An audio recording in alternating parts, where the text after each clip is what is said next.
Good afternoon, students. Our last topic of basic electronics was single stage transistor amplifier. Last time हमने किया था यही वाला topic जिसमें हमने उसमें बताया था कि कैसे एक ट्रांजिस्टर की हेल्प से with the biasing circuits and with the help of some capacitors हमने एक सर्किट बनाया था जिसको हम सिंगल स्टेज ट्रांजिस्टर एम्पलीफायर जो बना सकते हैं। और ये 10 मार्क्स का क्वेश्चन बहुत इंपॉर्टेंट था। उसके बाद हमारा जो क्वेश्चन है, जो हमारा टॉपिक है, that is DC and AC load line. ठीक है जी। अब ये question this is also important one. ये 5 मार्क्स में एसी लोड लाइन या DC load line as such आ जाता है, तो हम उसके बारे में बात करेंगे आज। लास्ट टाइम हमने डीसी लोड लाइन एक बार कर चुके हैं, तो दोबारा से उसको डिस्कस करेंगे। ठीक है, उसके लिए दिस इज द डायग्राम। इसको हम दो हिस्सों में डिवाइड करेंगे, एक एसी एनालिसिस सर्किट, एक डीसी सर्किट। ठीक है जी। अब लास्ट टॉपिक में हमने कवर किया था AC equivalent circuit and DC equivalent circuit, तो वही चीज उसको आज हमने न्यूमेरिकली उसकी डेरिवेशन निकाल के जो ऑपरेटिंग पॉइंट है दोनों के या दोनों की लोड लाइन जो है वो डिस्कस करेंगे। तो सबसे पहले होता क्या है उसके बारे में बात करते हैं। Transistor amplifier circuit transistor amplifier circuit can more easily be analyzed with the help of DC and AC load lines। अब ट्रांजिस्टर को जब चेक करना हो हमने कि ये इज इट वर्किंग प्रॉपरली या इसकी जो कॉन्फ़िगरेशन है that is good for the amplifier और नॉट, तो हमें उसको एनालाइज करना पड़ता है। और वो एनालाइज किसकी हेल्प से कर सकते हैं हम? with the help of DC and AC load lines। it is also known as load line analysis, और इस एनालिसिस को हम बोलते हैं लोड लाइन एनालिसिस। ठीक है जी। अब लास्ट टाइम हमने वैसे तो कर लिया हुआ है, in a transistor circuit both AC and DC conditions prevail, therefore there are two load lines, namely दो तरह की लोड लाइन होती है, DC load line and AC load line. इसमें से सबसे पहले पढ़ते हैं डीसी लोड लाइन। ये क्या होता है? A line drawn on the output characteristics of a transistor circuit which gives the value of IC and VCE corresponding to zero signal condition is known as DC load line। अब उन्होंने इसका जो meaning है वो क्या है? This is the circuit for single stage transistor amplifier। ठीक है। अब इसमें से वो कहता है कि जीरो सिग्नल कंडीशन दे दो, मतलब इनपुट सिग्नल को जीरो कर दो। अगर ये सिग्नल जीरो हो गया तो इसका भी कोई जरूरत नहीं पड़ेगी, बिकॉज ये ओपन सर्किट हो गया। ठीक है। और ये जो कैपेसिटर है ये भी किसी काम के नहीं आएंगे, because there is no AC in this circuit. ठीक है, जो एसी मिलनी थी वो इस सप्लाई से मिलनी थी। बाकी जो ये है बीसीसी, ये डीसी सप्लाई दे रहा है, तो कैपेसिटर डीसी को पास कर देता है, सो इसका कोई काम ही नहीं है इसमें। ठीक है, तो इसको हम शॉर्ट भी कर सकते हैं या इसको एज अ ओपन सर्किट जैसे मर्जी कर ले, कोई इशू नहीं। तो ये नहीं रहेगा और ये कैपेसिटर तीनों नहीं रहे और इनपुट सिग्नल नहीं रहा। अब जो हमारे पास दो लोड लाइंस बनेंगी या दो आउटपुट कैरेक्टरिस्टिक्स बनेंगी, एक आईसी और वीसीई में, that is known as DC load. ठीक है जी। ये हमने ऑलरेडी स्टडी कर चुके हैं, बट फिर भी हम इसको एज सच करते हैं। आई थिंक एक सेकेंड। जो आईसी है that is upper side x axis पे होगा, यहाँ पे आईसी बनता है। ठीक है, और यहाँ पे नीचे वीसीसी होगा। ओके, सो ये हमने लोड लाइन बनानी है। कब बनेगी? जब इनपुट सिग्नल जीरो होगा और सिर्फ डीसी सर्किट के थ्रू जो है करंट आउटपुट में मिलेगा और हमारी आउटपुट कैरेक्टरिस्टिक्स बनेगी, that is called DC load line. ठीक है जी, यहाँ तक आगे करते हैं इसको। तो आपने डेफिनेशन नोट करनी है कॉपी पे, जो यहाँ पे दी हुई है। Line drawn on the output characteristics of a transistor circuit which gives the value of IC and VCE corresponding to zero signal conditions. ठीक है, अब आगे करते हैं हम। द इनपुट सिग्नल, अब ये देखिए ये डायग्राम है दोनों। इसमें से जो लेफ्ट वाला डायग्राम है दैट इज जब हम इनपुट सिग्नल नहीं दे रहे, सिर्फ हमारे पास क्या रहेगा? दिस वीसीसी, और ये चार तरह के हमारे रेजिस्टर है। R1 and R2 is used for biasing circuits, RC and RE that is used for, RE जो है वो स्टेबलाइजेशन सर्किट, और RC पे हम आउटपुट लेते हैं। ठीक है, सो ये हमारे पास अब सर्किट बन गया, और ये हमारी डीसी लोड लाइन है जो एक स्ट्रेट लाइन की तरह बनेगी ए पॉइंट एंड बी पॉइंट के बीच में। ठीक है, अब ये कैसे बनेगी ये हम डिस्कस करेंगे अभी। जो ये वाली कैरेक्टरिस्टिक्स है, this is the output characteristics जो आनी चाहिए। ठीक है, जब हम इनपुट सिग्नल देते हैं, बट अभी हमने इनपुट सिग्नल नहीं दिया। ठीक है, अभी हमारा जो आईपी है दैट इज ऑलरेडी जो हमें मिल रहा है वो हमें मिल रहा है वीसीसी के थ्रू, सो एसी सिग्नल जो है दैट इज एब्सेंट। ठीक है, तो उस टाइम पे जो लोड लाइन बनेगी that is DC load line. अब इस पे क्या दिया हुआ है? the signal is given to the base. अब जो सिग्नल है that is given to the base connected across base and emitter through capacitor C in and the output is taken across RL. ये उन्होंने मेन सर्किट की बात की है. The DC equivalent circuit of amplifier is shown in figure. This figure applying Kirchhoff voltage law. अब हमने KVL apply करना है. KVL I think आपको पता होगा, हमने लास्ट टाइम भी किया था. अब उन्होंने VCC निकाली है. This VCC according to the output circuit. इस आउटपुट सर्किट पे VCC क्या होगी? ICRC. ICRC क्या है? इसके क्रॉस जो वोल्टेज ड्रॉप होगा वो होगा ICRC plus VCE this one and plus IERE जो इसके क्रॉस वोल्टेज ड्रॉप होगा. ठीक है, ये तीनों का जो सम होगा दैट इज कॉल्ड VCC. तो VCC हमारे पास ऐसे निकला ICRC plus VCE plus IERE.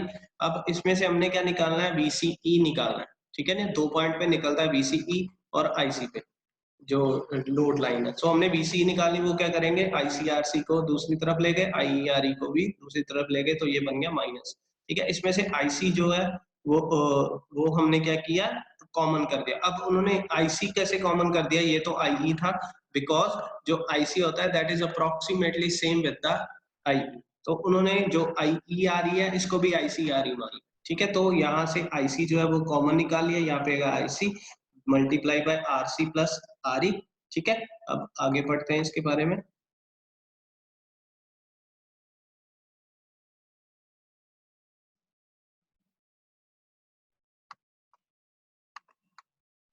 आगे उन्होंने देखो क्या लिखा है, where VCC and RC and plus RE. अब इस इक्वेशन में अगर हम देखें तो VCC जो है दिस वन जो ऊपर ये है ये कांस्टेंट है, मतलब ये एक DC सप्लाई है जो कि कांस्टेंट मिल रही है, और जो RC और RE है ये भी कांस्टेंट है, रेजिस्टर की वैल्यू चेंज नहीं हो सकती. ठीक है, तो where VCC and RC plus RE are constant, hence this equation 1 shows a first degree equation and can be represented by a straight line on the output characteristic. अब ये दोनों चीजें जो हैं वो कांस्टेंट है VCC और RC plus RE, तो वो कहता है कि जो आउटपुट कैरेक्टरिस्टिक्स पे हमारी लाइन बनेगी that will be straight line. ठीक है, जिसको हम बोलते हैं this is called the DC load line. Clear? To plot this line two ends point can be located as under. अब हमने ये 2 पॉइंट चूज कैसे करने हैं उसके बारे में बताया हुआ है. अब VC पे पॉइंट लगाना है जो कि मैक्सिमम पॉइंट होगा. Value of VCE will be maximum when IC is equal to 0. अब इस टर्म पे VCE मैक्सिमम कब होगा? जब ये वाली इक्वेशन 0 हो जाएगी, क्योंकि ये अगर कुछ भी इक्वेशन होगी, अगर मान लो ये 1 है या 2 है, कोई भी इंटीजर वैल्यू हो, तो ये माइनस हो जाएगी VCC से. ठीक है, तो माइनस होगी तो उसकी वैल्यू कम हो जाएगी VCE की. सो ये इक्वेशन मैक्सिमम कब होगी या VCC के बराबर कब होगी? जब ये वाली इक्वेशन 0 होगी. अब ये इक्वेशन 0 कब होगी? जब IC की वैल्यू 0 होगी, because these are the constant. RC plus RE ये कांस्टेंट है, ये नहीं छेड़ सकते हैं. IC की वैल्यू जब 0 हो जाए that time VCE will be equal to VCC. अब उन्होंने यही कहा है, the value of VCE will be maximum when IC is equal to 0. Substituting this value ने जो ऊपर वो है इक्वेशन है उस पे 1 पे हमने वो पुट कर दिया IC की वैल्यू, तो हमारे पास आ गया VCE is equal to VCC. ठीक है, this locate the first point A. अब हमने क्या करना है, इस जगह पे एक पॉइंट लगा दिया जहां पे लिख दिया VCC, उसको नाम दे दिया A पॉइंट. ठीक है, ये इसकी मैक्सिमम वैल्यू है लोड लाइन की VCE पर. अब हमने निकालना है IC के ऊपर एक मैक्सिमम पॉइंट. अब IC के ऊपर मैक्सिमम पॉइंट कहां से आएगा? अब उन्होंने कहा है the value of IC will be maximum when VCE is equal to 0. अब हमने इस इक्वेशन से अगर ये वाली इक्वेशन माइनस वाली उधर ले जाए दूसरी साइड पे, तो ये हमारे पास बन जाएगा IC multiply by RC plus RE which will be equal to VCC minus VCE. ठीक है, ये वाली इक्वेशन लेफ्ट राइट साइड पे चलेगी, माइनस हो गई, ये चलेगी लेफ्ट साइड पे, ये प्लस हो गई. अब इधर से हमने IC जो है वो अकेला निकालना है, तो RC प्लस RE इधर मल्टीप्लाई हो रहा था तो दूसरी साइड होके जाके चला जाएगा डिवाइड होके, तो हमारे पास ये इक्वेशन बन जाती है दिस वन. ठीक है जी, अब IC की वैल्यू कब मैक्सिमम होगी? जब VCE की वैल्यू 0 होगी. VCE की वैल्यू 0 होगी तो क्या होगा? This will be the equation. ये बन जाएगी, IC की वैल्यू बन जाएगी VCC plus RC plus RE. अब ये V अपॉन R हमें पता है I होता है. ठीक है, तो ये इक्वेशन बन गई. अब इस पॉइंट पे हमने B पॉइंट रख दिया, मतलब IC के ऊपर एक B पॉइंट लगा दिया जिसकी वैल्यू ये हो गई. अब ए और बी को ज्वाइन कर दो, ये जब ज्वाइन कर दिया तो ये जहां पे क्रॉस कट होगा, मतलब इस जो हम सिग्नल देंगे उसके कारण जहां पे ये क्रॉस होगा दोनों के बीच में, वो ऑपरेटिंग पॉइंट होता है, ये हमने पढ़ा हुआ है। बट अभी हमने बात करनी सिर्फ डीसी लोड लाइन की, तो ए बी क्या बन गया, डीसी लोड लाइन, ठीक है। This locates the second point B of the DC load line. The DC load line is plotted by joining A and B as shown in figure. अब आगे क्या दिया उन्होंने, by constructing DC load line on output characteristics we can obtain the required information about the output circuit of transistor amplifier and zero signal range. अब वो कहते हैं इस DC load line से हम निकाल क्या सकते हैं, जो हमें इंफॉर्मेशन चाहिए about the output circuit of transistor amplifier, जो भी हमें एनालाइज करना है वो हम निकाल सकते हैं यहाँ से, कि कितना स्टेबल है ट्रांजिस्टर या कितना अच्छी परफॉर्मेंस देने वाला है, ठीक है। In fact, all the points showing zero signal IC and VC lie on this DC load line. Therefore, actual operating condition in this circuit will be represented by the point where DC load line intersect the base current curve under study. अब उन्होंने कहा है कि जो actual operating point है वो इस तरह हम निकाल सकते हैं कि जो हमने जीरो सिग्नल कंडीशन पे IB निकल रहा है और जो ये लोड लाइन है दोनों जहां पे इंटरसेक्ट कर रही है, that is called operating point. Next, if the operating point is to be set by base current IB is equal to IB1 by the base circuit, then Q is the required operating point. Since curve of the AB increase ये line लिखने की जरूरत नहीं है, ये हो गया हमारा DC लोड लाइन। अब हमने बात करनी है AC लोड लाइन की। This is the first time we are जो talking about AC load line. आज तक हमने पिछली बार भी DC लोड लाइन किया था, अभी भी वही किया। अब DC लोड लाइन हो गया, तो AC लोड लाइन क्या है उसके बारे में बात करते हैं। अब वही सर्किट जो हमने single stage multi transistor amplifier का, इसमें से ये VCC उड़ा दो। अब हमने DC सिग्नल कुछ नहीं दिया, सिर्फ हमने AC सिग्नल दिया है। अब only AC signal is there, so there is no DC signal, so we don't need any kind of blockage, मतलब हमें कैपेसिटर की जरूरत फिर नहीं पड़ेगी, तो हमने इसको शॉर्ट सर्किट कर दिया तीनों।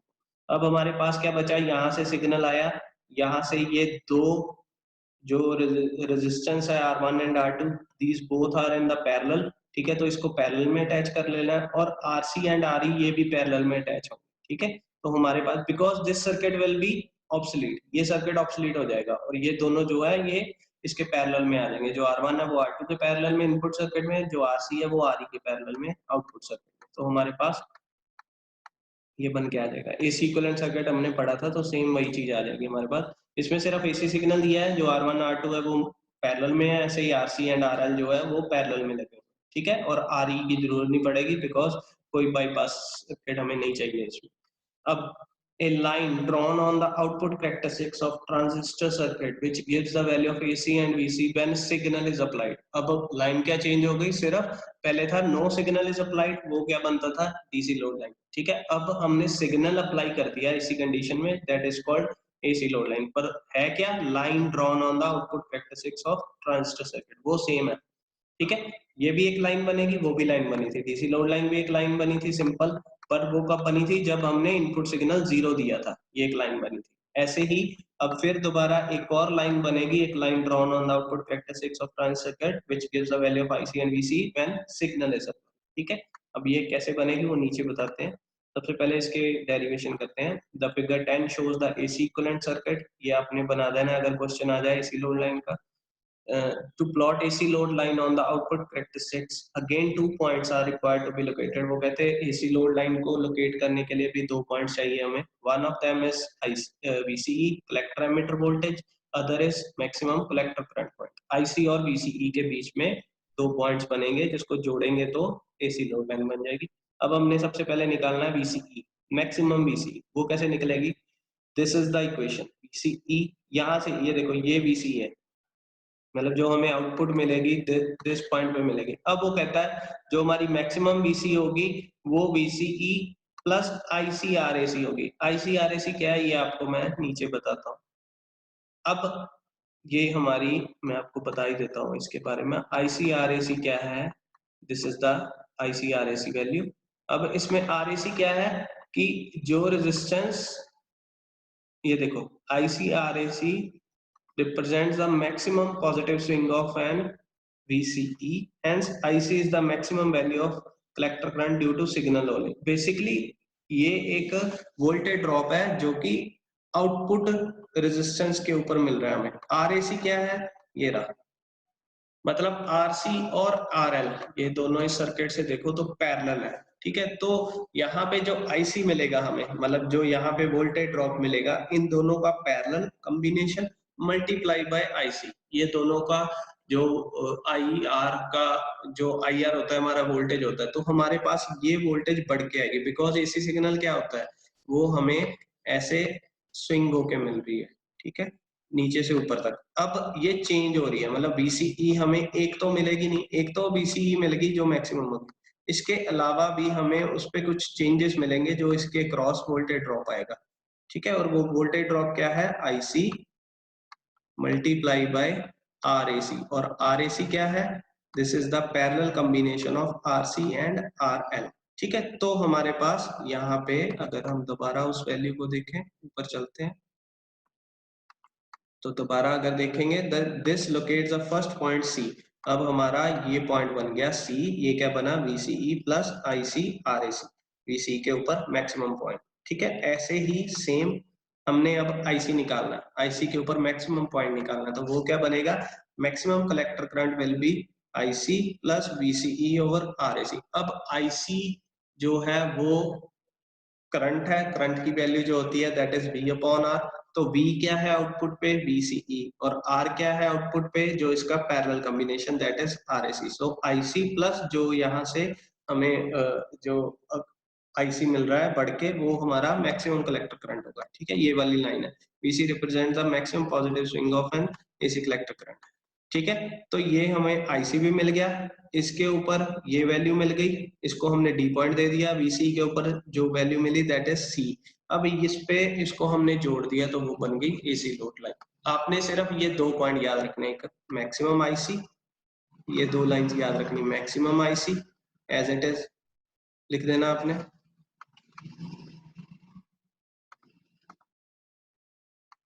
ठीक है जी। ऐसे ही मैक्सिमम वीसी जो कि ये वैल्यू बनेगी, जो वीसी की वैल्यू बनेगी उसको पॉइंट सी की नाम दे दिया, जो आईसी की वैल्यू बनेगी वो उसको नाम डी दे दिया, ठीक है। अब दोनों को ज्वाइन कर दिया तो हमारे पास आ गई एसी लोड लाइन, ठीक है, और this is called AC load line. अब हमारा नेक्स्ट काम क्या है, अब देखो उन्होंने दोबारा बोला कि आरएसी क्या है, this is the effective resistance of the output circuit, it is clear that RC and RL in the parallel, और आरसी आरएल जब पैरेलल में होते हैं तो this will be the basic जो इक्वेशन बनती है इफेक्टिव रेजिस्टेंस निकालने के लिए, ठीक है। जब रेजिस्टेंस सीरीज में होती है तो that is equal to sum of the individual resistance, जब पैरेलल में होती है तो ये फॉर्मूला होता है, तो ये उन्होंने फॉर्मूला लिख दिया उसका, ठीक है। अब हमने क्या निकालना है, इन दोनों में से ऑपरेटिंग पॉइंट, हमें एसी लोड लाइन पता चल गई जो सी और डी से बनी थी, और डीसी लोड लाइन पता चल गई जो ए एंड बी से बनी थी। अब ऑपरेटिंग पॉइंट कैसे निकलेगा, दोनों में जहां इंटरसेक्ट पॉइंट होगा, मतलब दोनों जो लोड लाइन है वो जहां पे क्रॉस कर रही होंगी दैट इज कॉल्ड क्यू और ऑपरेटिंग पॉइंट। इसके बारे में पढ़ते हैं।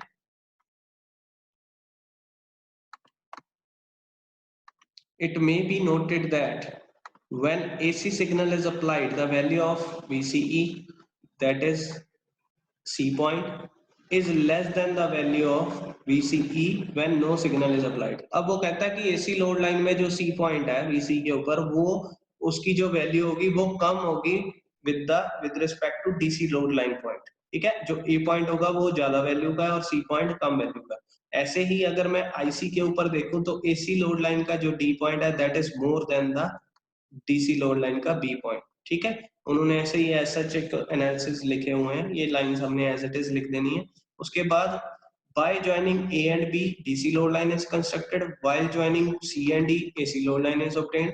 दीज टू, ये लाइन बहुत इंपॉर्टेंट, ये आपने नोट कर लेनी, these two lines always intersect each other at a point Q which is called operating point. अगर आपको कभी ब्लैंक आए कि जब जिस पॉइंट पे the point where AC load line and DC load line interact with each other, that point is called dash। तो dash की जगह क्या आना है, या तो operating point या quiescent point या Q point, ठीक है। तो ये हमारा AC and DC load line था, इसको as it is याद करना है आपने। अगर AC load line अकेला आ गया तो हम सिर्फ AC equivalent circuit बनाएंगे और उसकी जो 2 पॉइंट्स थे वो लिख देंगे। अगर हमें डीसी लोड लाइन आ गया तो हम डीसी सर्किट का जो इक्विवेलेंट सर्किट है वो बना के उसके 2 पॉइंट आईसी और बीसी लिखेंगे, ठीक है। तो लोड लाइन बना देंगे, ये आपने as such as it is लिखना है। अब आगे हमारा ये टॉपिक तो है नहीं, पर फिर भी इसको एक बार पढ़ लेते हैं। वोल्टेज एंड पावर गेन क्या होता है? An amplifier is a device which raises the strength of a weak signal.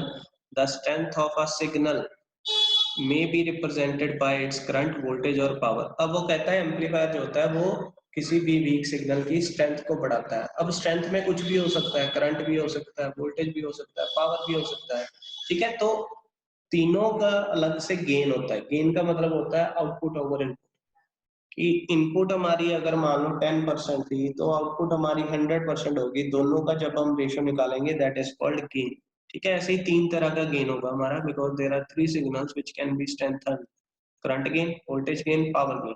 जो करंट गेन है वो ऑलरेडी हम पढ़ चुके हैं, जो कि हमारा अल्फा बीटा गामा होता है, ठीक है। तो करंट गेन का एक बार फिर से पढ़ लेते हैं। The ratio of AC collector output current over input current will be equal to current gain of an amplifier, ठीक है। So this is called the ratio of AC collector current, that is IC, ये output current है, to AC base current IB, that is input current, is called current gain AI of an amplifier। इसको हमने represent किया AI के साथ। A का मतलब होता है एम्प्लीफिकेशन फैक्टर और I का मतलब है current. So IC over IB is equal to current gain. ऐसे ही वोल्टेज गेन क्या होगा? The ratio of AC output voltage which is V out to AC input voltage which is Vin is called voltage gain. This is known as AV, amplification of voltage, ठीक है। ये क्या होगा? V out upon Vin। इसको उन्होंने formula कर दिया। V out क्या होता है? ICRAC, अभी हमने पढ़ा था ऊपर। और Vin क्या है? IBRN, ठीक है। अब IC over IB is equal to होता है ये हमारा बीटा, तो इसको बीटा लिख दिया। ये आपको लिखने की जरूरत नहीं है, बट वैसे याद कर लो, अगर क्वेश्चन आ जाए तो एज सच इसको लिख सकते हैं। और पावर गेन क्या होगा? The ratio of AC output power to AC input power is called power gain. मतलब कोई भी अगर गेन की बात आ जाए, चाहे करंट हो, वोल्टेज हो, पावर हो, that is equal to output over input, ठीक है। तो अगर पावर के बारे में आ रहा है तो AC output power over AC input power is called power gain. और इसको हमने एपी के साथ डिनोट किया है, A for amplification factor, that is A, और किसका? पावर का।